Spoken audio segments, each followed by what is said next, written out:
Thanks to everybody for being here and for the invitation for this speech. So I'm going to present, my presentation is about renewable energy forecasting. And I'm going to present the state of the art, how this has evolved in the history. It's an area which is very active today, and AI plays an important role in the state of the art. I'm going to speak about the Smart Forest project that was mentioned before by Pierre also, and some highlights and future research directions. So just for those, because I understand that many of you are not working with energy, just to come a bit to the basics, the fundamentals. In this plot, we see the power production of a wind farm during 1 month with its hourly values, and we can see that it's very variable, actually. So this is what the operators, the power system operators see as production connected to the grid. So it's very important for them to have predictions of this production, actually. Today, with energy transition, we have several of these assets, and we can see that from 1 hour to the other, the power variations can be very high and can go actually in the range of several hours, from 0 to 100% of the installed capacity. Of course, if you have many wind farms, this is smoothed out. We have a spatial smoothing effect, and these variations are smoother. And okay, forecasting solutions are used today practically by all the system operators, all the actors of the energy systems, traders, utilities, electricity companies, aggregators, and others. And this because without this, it's very difficult without this anticipation of the energy production of the renewable power plants, wind or solar, it's very difficult to take decisions how to operate the power system or the portfolio or we manage. And what happens, however, is that despite this operational use, in some situations, the prediction errors remain very high, actually. Renewable production is very intermittent, is very variable, the uncertainties are very big, and this is what maybe differentiated from other time series we predict. And here we see an example of predictions. We can have 2 days ahead predictions for a wind farm, and also probabilistic predictions day ahead for solar, so you can have a feeling of what could look like. So improving the forecasting accuracy of renewable energy plants production has been a continuous requirement by end users. And actually, this has raised interest in the academia since many years. The first paper appeared in '85, where we had a time series approach that was using wind speed measurements to predict the wind speed in the next hours. It was a kind of autoregressive model. And then since between '85 and '90, we did not have much, but then in between '90 and 2000, where we started in Europe to install in some countries like Denmark, Spain, Germany, quite massively compared to other countries, renewable power plants, the operators started to have interest on these forecasting models, and academia actually continued by developing different approaches, which were a bit scarce and developed by the different institutes. Then we had the other statistical time series approach. We had physical approaches that were trying to model the process. For the first time, numerical weather predictions that are delivered by the models that are run by the weather institutes were used as input. And also the first hybrid implementations were run. And then it was the first time, actually, that artificial intelligence came on board with a first paper that I had the honor to, I was happy to do it in my PhD, to do the first paper actually where artificial neural networks were used for forecasting of renewable production. It was maybe the first paper where artificial intelligence was applied in renewable energies, actually, in IEEE transactions on energy conversion. This was in '96. And this was almost 30 years ago. So what has changed today? Anyway, since then, what we considered at European level is somehow to put together the different forces and try to develop collaborative projects funded by European Commission to give a boost to the state of the art and provide solutions to the operators. And then we had 3 European projects between 2002 and 2012, Anemos, Anemos Plus, and SafeWind, that developed several approaches, actually, several solutions. First of all, for the first time, we compared the different models that exist. We developed protocols how to evaluate models. This is very important, still kind of open question today. What we saw is that when you have a specific set of data input that carry out some information, and you have a model and you are expert to extract the information from this model, then probably you can do the best possible. And when we did a benchmarking, what we found is that there was not one single model that was outperforming all the rest. This was quite important finding, and it holds until today, actually. But what we saw is that the combination of models and forecasts can bring added value compared to the individual forecasts. So this became actually a mainstream approach at the time and was used, the first operational systems by Red Electrica de España, the TSO of Spain, etc., were using this actually combination of models. So when you are not sure which model is the best, you combine them and you can have better performance. Then we had also the first probabilistic approaches where instead of having a single value for the next hours, we had also the associated uncertainty. And what came up in the follow-up projects like Anemos Plus and SafeWind was to define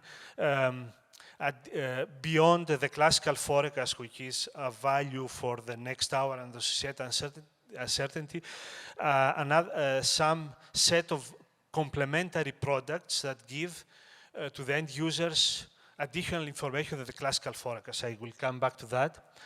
And like scenarios or risk indices or warning or alarming systems for large errors and spatiotemporal forecasting tools to forecast the variability. So renewable forecasting is not only what we can see here in the deterministic, just one value every hour for the next hour or the uncertainty, but can be also different type of products. Solar forecasting came much later than wind forecasting. The first models in the literature started around 2002-04, but actually, it benefited from the advances in wind forecasting, and the learning curve went much faster, actually. Here we can see a panel of different products we can have. So, for example, when we cannot predict, it's very difficult for renewable forecasting to predict what happens minute by minute or intra-hourly. So instead of predicting that, we try to predict what is the variability during the hourly forecast, for example. Or when another approach is, for example, ramp forecasting, we try to predict what is the rapid and abrupt variations of power, and this is very important for operators because they have a big impact. And this can be also probabilistic. You predict what is the timing of this phenomenon to arrive, what is the amplitude and the duration. Also, you had tools for alarming or warning, where you try to assess the information that you can observe spatially, and if you observe some large errors in a distance, then you can issue some warning for what's going to happen in the next hours at your location, at your wind farm. So the last project that was mentioned before during so far was Smart Forest, where we had some additional tools that I will and approaches that I will present later. So as I mentioned before, the renewable energy forecasting is a very active field in the literature. The first publication started actually in '85 for wind. Then we had the first papers with artificial intelligence here. Here in this period, we have these projects that gave actually a boost. We can see that these 3 projects I mentioned before gave something like 250 publications in a period of 10 years. And then as wind penetration increased in some countries and we had other actors coming and publishing from the States, Asia, etc., we have this kind of exponential development, and we can see that solar forecasting come later and wind still continues. And today, both of them, we have something like 550 papers per year, actually. And this may be not the best. I did the query yesterday at Scopus. It's not probably exhaustive because you can have other, you know, if you want to include everything. But this brings the question, okay, if you're an industrial and you have 500 papers per year, how can you select and identify what is of value, actually? And what we observe is first that most publications are done with proprietary data, so it's difficult to verify. The code is not open, and by chance, the model that we publish is always better than all the previous ones. So for this, I acknowledge actually the policy of some journals, like the International Journal of Forecasting, Pierre is editor-in-chief, where they request to publish an open data and publish the code, so we can. I think this will be a game changer for the future, where we'll see what is of value actually, and we can bring. And it has to be reproduced independently. Voilà. So this is really very important because, okay. Anyway, here I made another. I put some in the query, some in the keywords. Some AI terms like machine learning, deep learning, etc. And then we can see that many of these papers are related to artificial intelligence, actually. So today, more than 300 papers, actually the last year is 2023, more than half of the papers were related to or involved artificial intelligence. So good luck for those who have to make a literature review because they are doing their PhD on the topic. But anyway, so the Smart Forest project. So this was a collaborative project funded by the Horizon 2020 program with partners from 7 countries and from different areas. So in this project, what we try to do is to have an holistic view of the model and value chain which is related to forecasting. So this starts from the data that can be available through remote sensing or SCADA systems. Then we have the step, which is the weather modeling and forecasting, which is done by the weather institutes.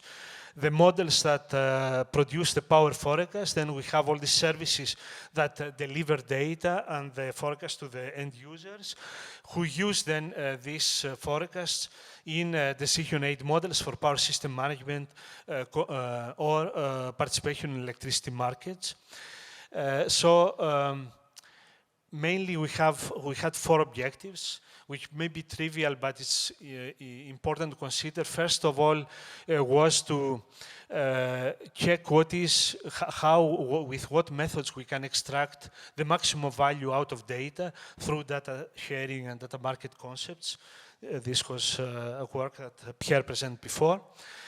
Also, how we can improve the different steps, advanced weather modeling and forecasting for the energy sector.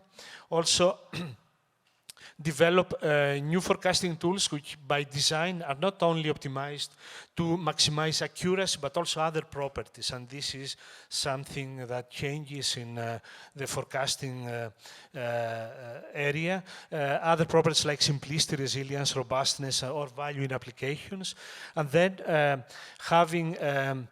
developing a new generation of AI-based tool to simplify the decision making for operators like meta forecasting or prescriptive analytics. And what happens is, here I don't want to go directly to the in detail to the different solutions, but just to give a flavor of the concept actually. So far, most of the literature, what they try to do is to improve the accuracy of the models actually, of the forecast. But what's important is that for operators, there are other properties that count actually. So the difference that we try to do is to try by design to bring the other properties when we develop these models actually. So then, for example, we ask questions, okay, how we can develop forecasting models which are robust or resilient to problematic data, missing data, or corrupted data due to cyber attacks. And also, how we can develop model chains which are more simple. I mean, the challenge today is not to do complex, because in many papers we can see approaches where they have, I don't know, one neural network to pre-treat the input data 1, another to input data 2, another input data 3. Then you have another model that treats the treated data, and then you have a cascade of models that leads to something very complex actually. The real challenge is to make simple. And then robust, to be robust against on uncertainty, difficult situations, rare events. And then, as mentioned before also by the presentation of our colleague, how can you have forecasts that maximize not only the accuracy and these other properties, but also the value to the application. And this is not straightforward. So regarding this simplicity, we try to develop what we call seamless forecasting, and I illustrate this here with this example of solar forecasting. For example, today, when we want to predict photovoltaic power, we can have different data sources like images from sky cameras, we can have local measurements from the plants, we can have geographical distributed measurements by different plants, satellite images or numerical weather predictions. And what we see in the state of the art is that usually we develop a specific model dedicated to each type of data that predicts for the corresponding horizon. For example, the sky cameras have a predicted value for the next minutes or 5 minutes or so, or up to maximum 1 hour. And then we develop a model that uses this data. Similarly, for example, satellite images have a predicted value up to the next 6 hours, and we develop a model that uses this data for the next 6 hours, and NWPs for the day ahead. So, however, today the operators have applications that require the same operator multiple forecasts for different time frames, because they can have a storage to operate, to control, and they need minute-to-minute forecasts. And then they can participate in different markets, day ahead, intraday, ancillary services, and they may need forecasts for different time frames. So here they should have, for example, 4 or 5 models to maintain to cover all these time frames. So the idea was to develop one single modeling approach, forecasting approach that covers all the time frames, that is able to consider as input all the available data, that is probabilistic, and is able also to cover different technologies, technology agnostic, like wind, solar, but also combinations, because we may need to handle aggregations. So this is what we call seamless forecasting. And okay, there are some approaches that were developed with, I will not go to details, with quite interesting improvement. Also, another question is resilient forecasting. So today, in real situations, actually, we can have missing data for different reasons. But when we see all these papers in the literature, usually they are developed based on corrected data, historic data, which are cleaned, etc. So the question is, how can a model operate when when you have problematic situations? And then we developed an approach which is based on robust optimization. Actually, what happens so far is that the operators have a kind of hierarchical systems where they have one model when all the data are available, and then they switch to a different model which is optimized based on a subset of data. You know, the worst situation can be when everything is missing and they use some kind of persistence. But this cascade of models is complex. So we try to replace all this by one approach which is optimized, and we can see that, okay, if you have, for example, the classical random forest, you can see that if you have missing features 0, then you have a good performance here. This is what we usually see in the papers in the literature. But operationally, this can degrade from 5% to 20% mean absolute error if you have, let's say, 12 missing features.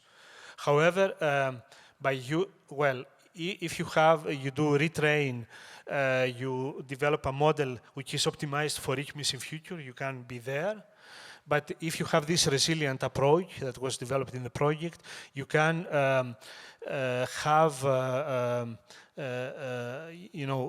be in the order of 12% instead of 25% error and be very close to the retrain approach. So here is also an approach which is based on random forest and robust optimization. And just to go fast, is another area where artificial intelligence can play an interesting role. So here I show the model chain of trading renewable production to different markets. So here you would need, of course, you start with data, then you need to produce forecasts for the aggregated renewable production, wind and solar. So you need one model for this. Then you need, if you want to trade to the markets, you need to forecast the prices, as we saw before, forecast the day ahead price, the intraday prices, the imbalance, etc. Here you would need 3 models for day ahead and intraday. If you participate in ancillary service markets, you would need another 6 models to predict the prices, volumes in ancillary service markets, etc. And then you would use this forecast in a stochastic optimization tool to take decisions. How much do you bid to each market and at what time?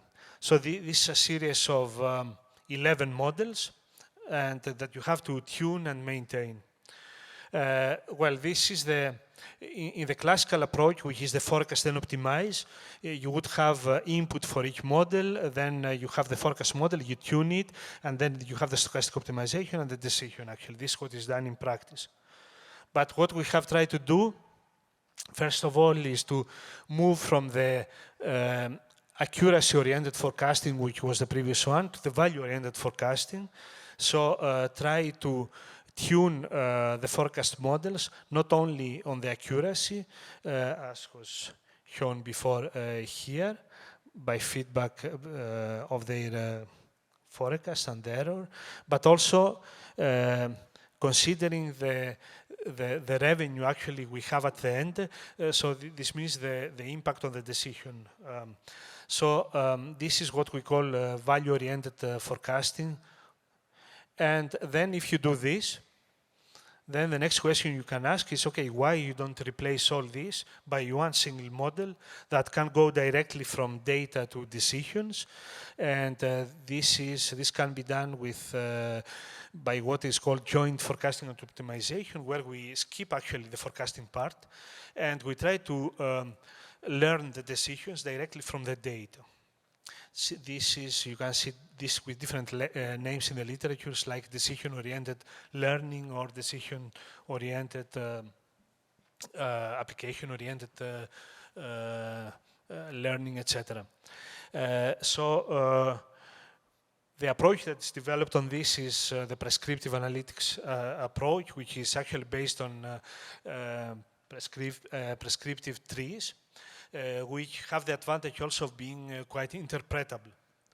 And when we tested this approach in the trading problem, we saw that for some situations, as a function of the risk that the operator would be ready to take, we can have higher revenue at the end of the day compared to the classical approach. And also it gives a nice,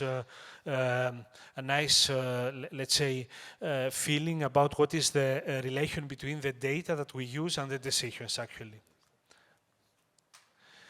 So future research directions. In this project at the end, we try to identify what would be the future, what would be important to do in the future.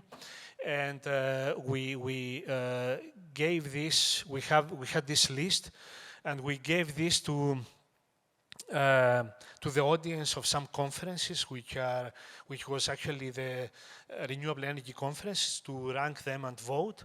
And what we see is that we can have a completely different perception between the different communities of what is important actually.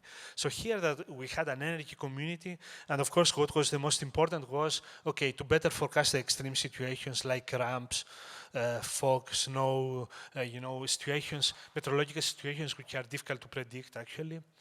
And then improve seasonal forecasting and long-term forecasting and the associated uncertainty. Also to develop techniques with that are able to combine multiple sources of data, because we can have new sources of measurements, etc. Also to improve weather forecasts and go to the direction of research in weather forecasting, which is more adapted to the energy community, because so far the research in the meteo community is done for all the areas they cover, I mean aviation, military, etc. But we can have, let's say, orient the research more to the energy requirements, etc. And we saw here that, okay, what we consider as, for example, end-to-end approaches or prescriptive analytics or collaborative forecasting, etc., came a bit low. But this is because this was not what the energy community could understand very well, actually. So I'm sure that if we would make the same voting here, the ranking would be completely different. So I think I should not present this again. But if I would like to conclude, I would say, starting with this provocative question, is AI a game changer in the area of renewable forecasting? First of all, it seems that it's a game changer in the area of weather forecasting, which I have not developed, because some organizations like the ECMWF or others, they have started to develop completely AI-based model that replace the physical meteorological models, which are based practically on mechanical flow equations, etc., by methods like attention-based graph neural nets, where they try to define in modes, they model, here we cannot see very well, but this is the Earth, and they have a very high number of nodes, and they try to model each one, and then they learn from the history of the physical models, and they are able now to have even better performance than their operational models. I think this, and they also to run very fast. I think this is an impressive development. There is a lot of competition, and this will be really something that will be very determinant for the future, actually. However, when we go to renewable energy forecasting, what we see today is that we are going to have in the future new or the need for new forecasting products because we have all the time emerging applications due to the variety of the actors involved in the energy system, the differences in the business models, etc. So it will be always necessary to be inventive in terms of models. So the objective is not only always to try to use the data and do these classical predictions, but do also predictions of in different forms. New AI architectures like graph neural networks have a great potential to deal, for example, with spatiotemporal info, and we see a lot of works lately in the literature, especially last year and this year. There are lots of papers on that. And also these are the methods also that are applied in the weather forecasting. However, the classical tendency does not change. I mean, what most people do is they have some data, they apply a new model, and they try to show that they have better performance. But what is important for the operators, and I think for the future, that's not actually something which is resolved with classical models, is to develop operational models that have properties, different properties actually. So what's important is to clarify and define what are the requirements at operational environment and try to design the models that fulfill these requirements. And these requirements can be, of course, when it comes to AI, to be trustworthy AI. What we think is important is to have simplification of the model chain, automatization. When, for example, you have applications at smart homes, which is one use case, and you want to manage smart homes where you have a PV panel storage, controllable demand, and you want to have a smart home manager. What we see in the literature now is that, okay, you have forecasting models for PV, for demand, and then optimization, and then, etc. Maybe this is too complex to have in each smart home. So we could imagine that there at the edge, for this very high number of distributed applications, maybe we need simpler models, maybe an approach like prescriptive, which goes from data to decisions, is more adapted actually. Also, it has to be resilient. In a demonstration project where we try to use smart meter data for PV forecasting, we developed a nice model offline, and when we put in operation, we had 10 to 15% missing data actually, so it could not work from smart meters. Also,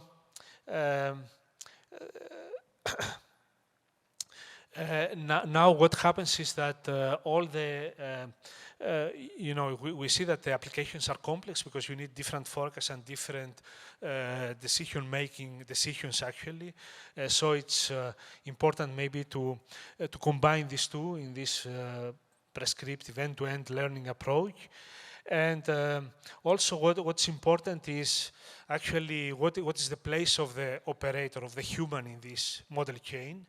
And maybe this has to be considered and have, because the question now is, and we have a lot of debate. I was last week in a conference and they said, okay, now we developed a department and we are going to replace all the models by AI, etc. But we saw that how difficult it is to, when you have a model which is well established, to pass to another model. Actually, there are very big processes, and in the companies, there is a lot of inertia. And some companies have understood what is the role of human on that, and they have developed some operator-centric innovation adoption policies where they try to develop a small to identify a small population of early adopters that will use the models first, and then they propagate to the others. So the human factor actually is very important on how will be determined on the place of AI in the future actually. And here I would like to conclude and thank you. Maybe I took.